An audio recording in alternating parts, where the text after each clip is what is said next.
duelo de gigantes, holding ou testamento. Primeiro, meus amigos, que não existe resposta correta, né, meus amigos? Assim, não, a holding é muito melhor, o testamento é muito melhor. Isso para todos os institutos, ouso dizer, né, jurídicos, aqueles que se propõem a realizar contratos, negócios jurídicos, a criar, extinguir, modificar relações jurídicas. Além do mais, quando a gente fala num planejamento sucessório patrimonial, que é eminentemente organizador, planejador, não existe um instituto que é melhor que o outro, existe aquele que vai atender melhor naquele momento. E não existe também essa coisa de excluir um instituto, exclui o outro. Né? É muito melhor o testamento. Depende. É muito melhor a hold. Depende. É muito melhor o inventário judicial do que o extrajudicial. Depende. A gente sabe que o inventário judicial ele é muito mais caro. O inventário extrajudicial ele é mais caro. É sim. Alguém já conseguiu justiça gratuita aí no cartório? Se alguém puder me falar aqui, ó, me manda aqui. Vocês aí de todo o Brasil.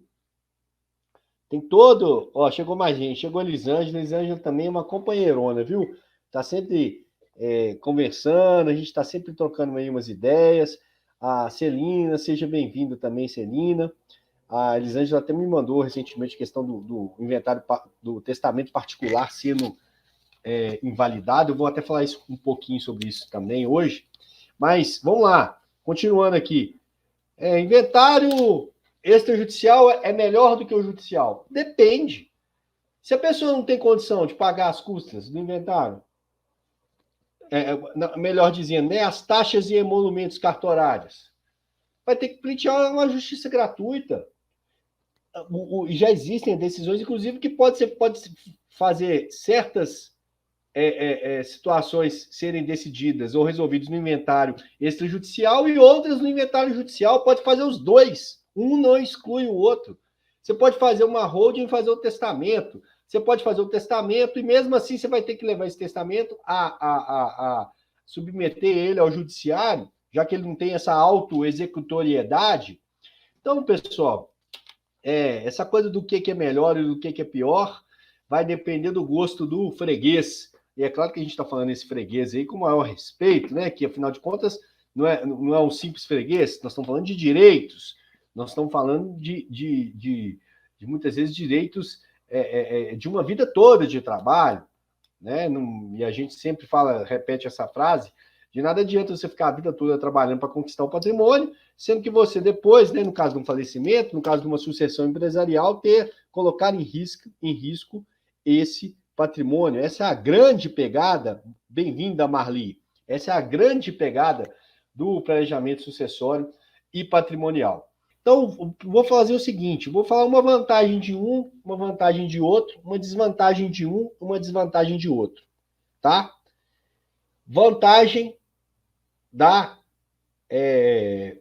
holding, né, ou dessa pejotização da questão do patrimônio. Questão falar de uma vantagem de um, né, e uma vantagem de outra. A questão da vantagem da holding. Qual que seria uma vantagem da holding? Flexibilidade das questões societárias na dinâmica ali da transferência dos imóveis, dos bens. Vou tentar falar de uma maneira mais clara. Na holding, você pode fazer, desde que respeitada a legítima, desde que respeitada os herdeiros necessários, você tem maiores possibilidades ali de manejo, de transferência ali de patrimônio. E em um processo de sucessão com um patrimônio grande ou com um patrimônio maior,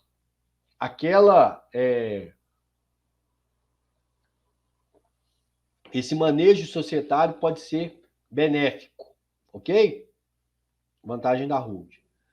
Vantagem do testamento: a imediatividade, a flexibilidade. Você pode, melhor dizendo, a dinamicidade. Eu acho que fica melhor assim. Mais dinâmico. Você pode mudar hoje, mudar amanhã, né?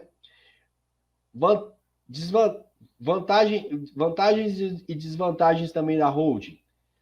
No caso de desvantagens, questão, na hora de constituir, você pode ter que gastar um pouco mais, tem que pensar um pouco mais para que não virar um problema para você, do ponto de vista tributário. Depois, mas posteriormente, na hora de fazer a divisão especificamente do patrimônio, pode ser vantajoso.